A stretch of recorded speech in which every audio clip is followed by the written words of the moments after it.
শুধু দীক্ষা নিলে হবে না, আমাদের গুরুর পাদ আশ্রয় করতে হবে। গুরুর পাদ যখন আমরা আশ্রয় করতে পারবো তখন আমরা অনায়াসে ভগবানের ধরতে পারবো। গুরুদেব আমাদের শেখায় কিভাবে আমরা ভগবান ধামে যাব, কিভাবে আমরা বেশি বেশি করে ভগবানের গুণকীর্তন করতে পারবো, তাই না? এক মা বাবা যেমন আমাকে বাহ্যিক জ্ঞান শেখায়, গুরুদেব আমাদের কি বৈষ্ণবীয় জ্ঞান বা চেতনা শেখায়।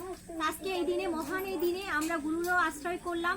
আমাদের পরম সৌভাগ্য, হয়তো পুনর্জন্মে আমাদের অনেক অনেক পুণ্য ফল ছিল, যে কারণে আমরা আজকে এইভাবে দিনটা কাটালাম।